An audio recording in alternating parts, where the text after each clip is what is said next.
Hello everyone, welcome to Unlock Science. Myself Anas Khan and I am your physics expert. Today I welcome you to lecture 5 of chapter Electrostatics and it is based upon the topic of application of Gauss law. ये एक काफी important lecture है तो इसको बहुत ध्यान से देखिएगा, आपके बोर्ड पॉइंट ऑफ व्यू से काफी काम आएगा आपके लिए. एंड डेरिवेशंस तो वैसे भी इंपॉर्टेंट होती है because without derivations without having a perfect knowledge of derivations you cannot approach with solving of numericals. सिर्फ डेरिवेशन को याद कर लेने से या नंबर ले आने से कोई फायदा नहीं है. आप याद कर लोगे, आप कुछ टाइम बाद भूल जाओगे. बट अगर आपको इसका कॉन्सेप्ट पता होगा, कोर कॉन्सेप्ट पता होगा, कैसे अप्रोच कर रहे हैं, क्या अजम्पशंस हैं, किस कंडीशन में वैलिड हैं, किस में वैलिड नहीं है, तभी डेरिवेशंस पढ़ने में आपको मजा आएगा. और जब सवाल लगाएंगे तो आपको हर सिनेरियो याद होगा कि अच्छा इस सवाल में ये डेरिवेशन अप्लाई होती है, इसमें ये अप्लाई नहीं होती. Then you have to reframe your approach to that numericals. तो आइए शुरू करते हैं हम लोग. The first application is electric field due to an infinitely long wire. तो मैंने यहाँ पे एक वायर लिया है लेंथ एल का. अब आप कहेंगे कि इन्फिनिट कैसे हो गया ये, जब लेंथ एल दिया तो इन्फिनिट कैसे हुआ ये. तो इन्फिनिट का मतलब ये नहीं कि बहुत लंबा है. इन्फिनिट ये इस सेंस में है कि मान लीजिए इस लेंथ, जो वायर की लेंथ है 4 मीटर, हमें जिस पॉइंट पे फील्ड निकालनी है वो है 2 सेंटीमीटर. तो ये 2 सेंटीमीटर की दूरी इस 4 मीटर के मुकाबले बहुत छोटी है. Then you will say that this is an infinitely long wire. So infinitely long wire के लिए आर का वैल्यू लेंथ ऑफ वायर से बहुत छोटा होगा. अब दूसरी चीज यहां पे क्या इंपॉर्टेंट है, आप देख सकते हैं कि जो चार्ज है मेरा वो इस लाइन पे यूनिफॉर्मली डिस्ट्रीब्यूटेड है. अभी तक हमने जितना पढ़ा था उसमें चार्जेस स्पेस में स्कैटर्ड थे, एक यहां एक यहां एक यहां एक यहां रखा था. बट अब क्या है, ये चार्ज इस बॉडी पे देखो यूनिफॉर्मली डिस्ट्रीब्यूटेड है. तो उसके लिए हम एक टर्म डिफाइन करेंगे lambda. Lambda is charge per unit length known as linear charge density. और ये एसआई नोट क्या होगा, coulomb per metre. So lambda is charge per unit length known as linear charge density.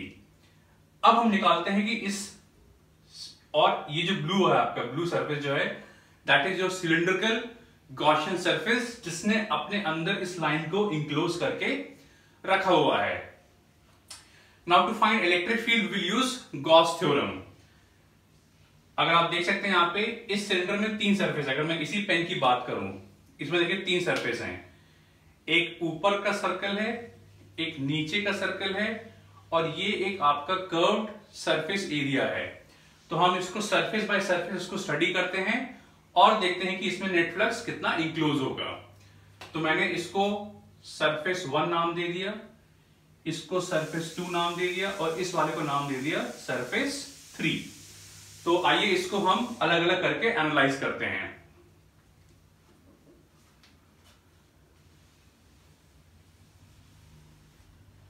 Now if you take surface 1, इसको हम point 1 मान लें, तो surface 1 कुछ ऐसा है आपका. अभी मैंने क्या बताया पिछले लेक्चर में, how to draw area vector, वो हम डिस्कस कर चुके हैं. जिन्होंने पिछले लेक्चर मिस कर दिया है, यहां पे आई बटन को आप क्लिक करके you can watch the previous lecture that was based on Gauss theorem and electric flux. तो किसी भी सरफेस का जो एरिया वेक्टर होता है वो आउटवर्ड नॉर्मल होता है. पॉजिटिव चार्ज है, पॉजिटिव फील्ड कैसी होती हैं, रेडियली आउटवर्ड होती हैं. So you can see that the angle between the field vector and area vector is 90 degree. Flux क्या था, mod E mod A cos theta. Now since the angle between field vector and area vector in this case is 90 degree, so cos 90 and cos 90 is 0, so flux through surface 1 also goes to 0. आगे बढ़ते हैं surface 2 के ऊपर.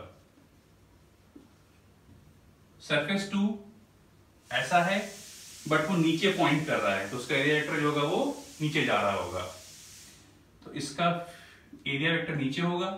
Field vector is radially outward, क्योंकि charge आपका positive है। और बहुत से लोग फिगर देख के समझ गए कि मतलब मैं क्या लिखने वाला हूं, क्या बोलने वाला हूं। इनके बीच में एंगल 90 डिग्री है, तो उसी बिहाफ पे जो इलेक्ट्रिक फ्लक्स होगा सरफेस 2 का वो भी जीरो होगा। यहाँ पे S1 लिख लीजिए, electric flux of surface 1, electric flux of surface 2 is also zero. तो इसको ध्यान से अपनी कॉपी में नोट कर लीजिए, ये डेरिवेशन काफी इंपॉर्टेंट है आपके आगे आने वाले सवाल के लिए और जो आपके बोर्ड एग्जामिनेशंस हैं। अब बात करते हैं सरफेस 3 की। सरफेस 3 में ही सारा निचोड़ छुपा हुआ है इस डेरिवेशन का। तो देखिए जैसे ये सर्कल है, तो सरफेस 3 देखिए कैसा है, ये कर्व्ड शेप का है। तो अगर मैं ये अगर आप सामने देखोगे आप, तो आपको सिर्फ इतना सेगमेंट दिखेगा इस कर्व्ड सरफेस का, ये सेगमेंट। तो अगर मैं इसको ड्रॉ करूं तो ये कुछ इस तरह बनेगा आपका। आप इसको कहीं से भी देखोगे तो आपको सिर्फ एक सेगमेंट दिखाई देगा इसका कर्व्ड वाला। अब फील्ड वेक्टर कैसा है, it is going radially outward. कैसा होगा एरिया वेक्टर, ये कर्व नेचर का है, तो कर्व का नॉर्मल वेक्टर क्या होगा, it will going radially outward. तो यहां पे एरिया वेक्टर भी आपका बाहर निकल के आएगा आपका।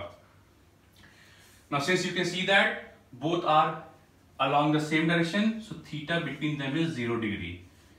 इलेक्ट्रिक फ्लक्स क्या होता है, mod E mod A cos theta, theta को 0 पुट करिएगा, cos 0 is 1। जिनको वैल्यू याद ना हो स्क्रीन पे वैल्यू फ्लैश हो रही होगी, cos 0 is 1, उसको अपनी कॉपी में लिख लें, cos 90 0 होता है। तो electric flux through surface 3 is mod E into mod A।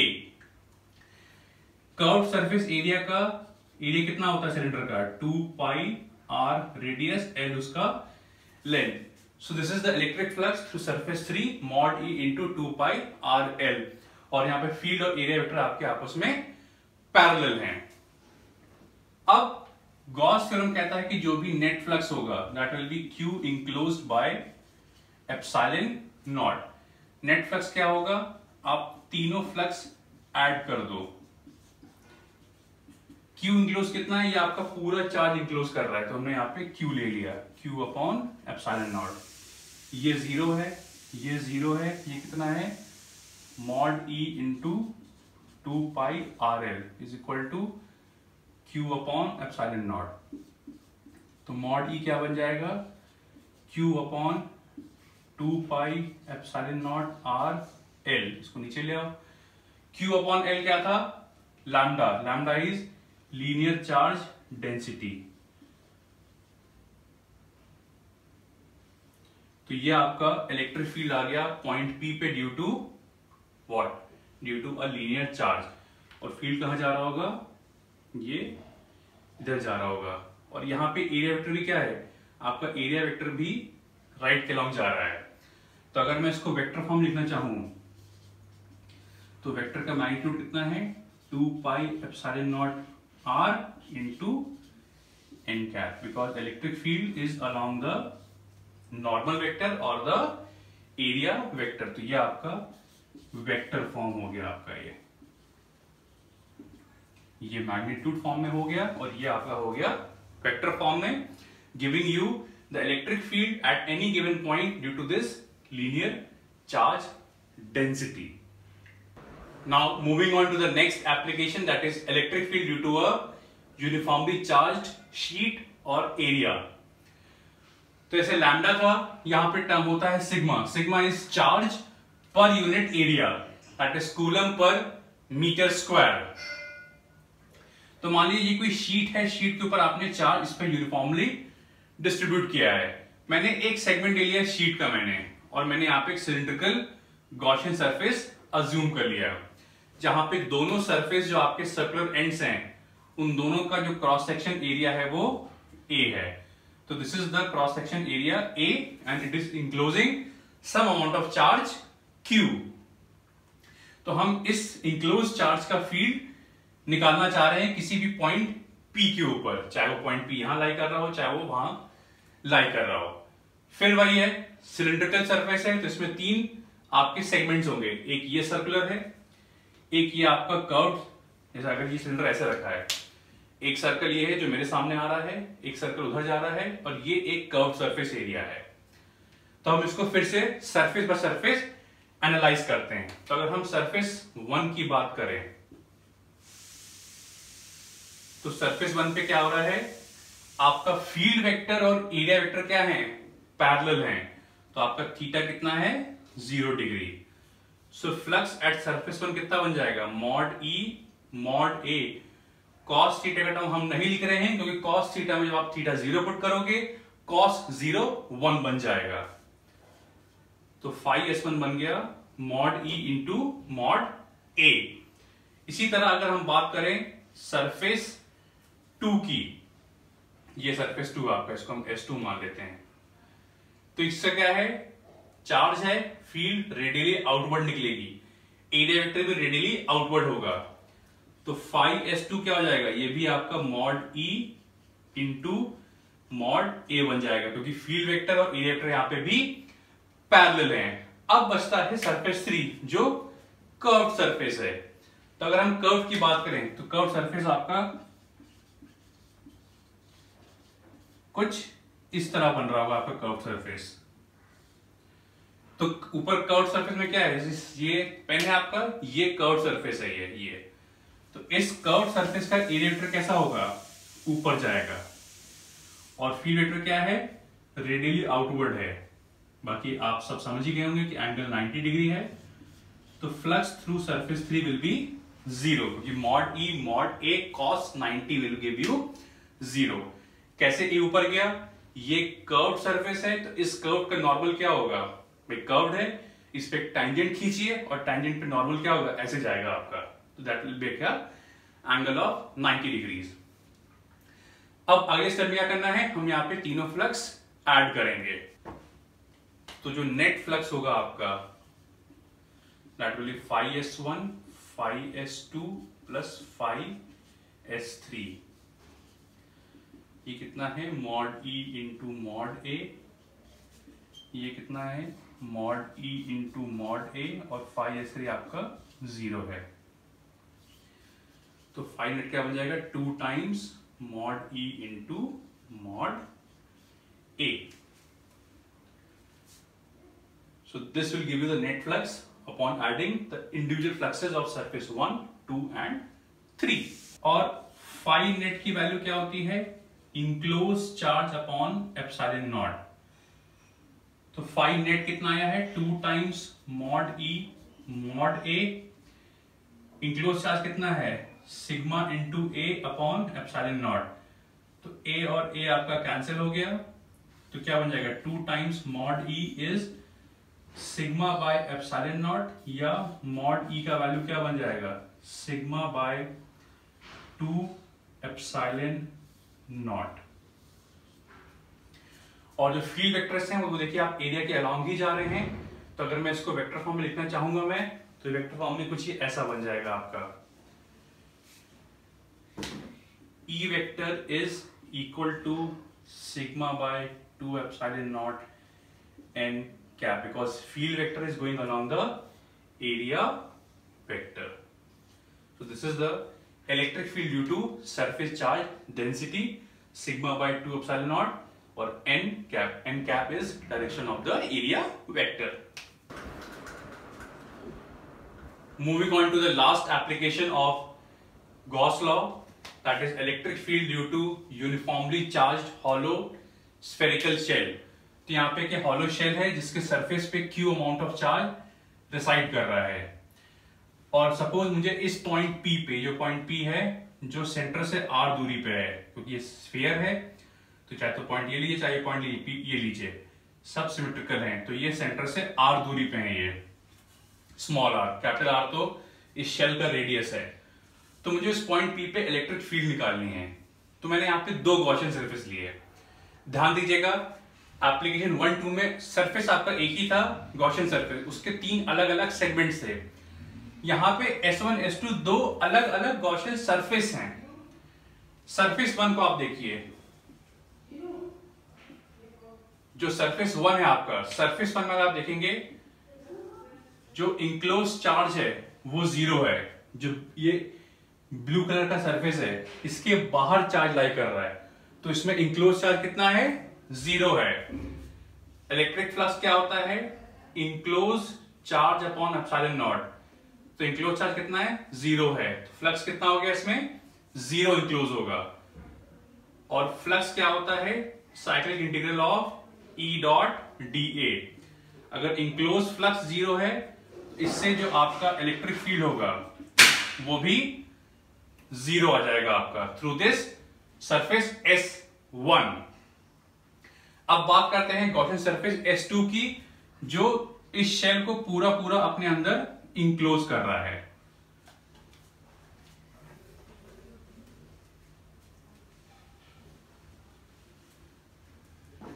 तो अगर हम इस सरफेस 2 को ध्यान से देखें, तो हमने इस सरफेस 2 पे एक सेगमेंट कट आउट किया। हमने यहां से 2 रेडियस खींचे या 2 लेंथ खींची, एक कट आउट लिया। तो स्फीयर को अगर आप काटोगे ऊपर से तो आपको एक सर्कल दिखाई देगा। पॉजिटिव चार्ज है तो इलेक्ट्रिक फील्ड क्या होगी? रेडियली आउटवर्ड जा रही होगी। और एरिया वेक्टर क्या होगा इस कोन का या इस सर्कल का? वो भी आउटवर्ड नॉर्मल होगा। तो सरफेस 2 में जो एंगल है फील्ड और एरिया वेक्टर में वो 0 डिग्री है। उसके बाद फ्लक्स का फॉर्मूला क्या होता है? Cyclic integral E dot dA। यहां पे दोनों में एंगल 0 डिग्री है, तो mod E mod dA cos 0 degree वो 1 बन जाएगा। और चार्ज यहां पे यूनिफॉर्म है, तो जो उसकी इलेक्ट्रिक फील्ड यहां पे होगी वो भी कांस्टेंट होगी। तो हमने इस E को इंटीग्रेशन से बाहर निकाल लिया। और फ्लक्स किसके बराबर होता है? Enclosed charge by epsilon not. Since ये गॉसियन सरफेस पूरा पूरा चार्ज इंक्लोज कर रहा है, तो हमने इसको Q बाय एप्सिलॉन नॉट लिख दिया। स्फीयर का सरफेस एरिया क्या होता है? 4 पाई r square Q upon epsilon naught. तो मॉड E का वैल्यू क्या बन जाएगा? Q upon 4 pi epsilon not r square. Vector form में लिखना है। E देखिए आपका A वेक्टर के अलोंग ही जा रहा है, तो E वेक्टर क्या बन जाएगा? Q upon 4 pi epsilon not r square n cap. n cap लिख लीजिए, r कैप लिख लीजिए, a कैप लिख लीजिए, वो सब एक ही बात है आपके लिए वो। So this is the electric field due to a uniformly charged shell at a point lying outside this shell. अब देखिए इस फॉर्मूले में एक खास बात आ रही है, वो हम देखिए डिस्कस करते हैं।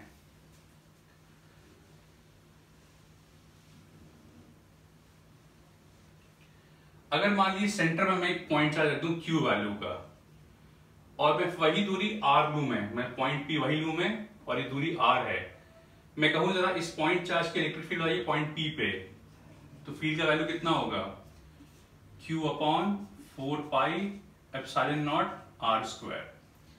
So this is the electric field at point P due to a point charge which is at a distance R। Same चीज देखिए यहां पे, इस शेल का जो इलेक्ट्रिक फील्ड है पॉइंट P पे, जो सेंटर से R दूरी पे है, उसका फॉर्मूला देखिए सेम आ रहा है। मतलब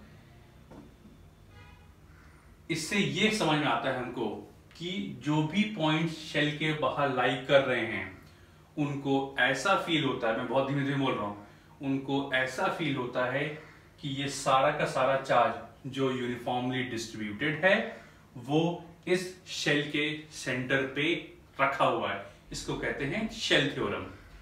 सो मैं फिर से बोलता हूं, for any given hollow spherical shell having charge uniformly distributed over its surface, for points lying outside the shell, उन पॉइंट्स को ये फील होता है कि इस शेल का सारा चार्ज सेंटर पे रखा हुआ है। आप यहां से इसको देख सकते हैं। अब सपोज उस पॉइंट को मैं शिफ्ट करते करते मैं शेल के सरफेस पे ले आऊं, मतलब अगर मैं स्मॉल r जो है वो शेल के रेडियस के बराबर कर दूं, तो इलेक्ट्रिक फील्ड क्या बन जाएगी? Q upon 4 pi epsilon naught R square N cap. ये आपके सरफेस पे हो गया at surface of hollow spherical shell. तो जरा आइए देखते हैं उसको हम जरा ग्राफ पे स्टडी करते हैं कि ग्राफ पे कैसे वेरिएशन हो रहा होगा इसका। अगर मैं इसको ग्राफ बनाऊं इलेक्ट्रिक फील्ड के मॉडुलस को और आर से, तो सेंटर से लेके सरफेस तक तो फ्लक्स जीरो है क्योंकि इस इंक्लोज लूप में फ्लक्स आपका जीरो था। तो R is equal to zero से लेके R is equal to capital R surface तक आपका फील्ड जीरो आ रहा है। फिर सरफेस पे वैल्यू कितनी हो गई है आपकी Q upon 4 pi epsilon naught capital R square.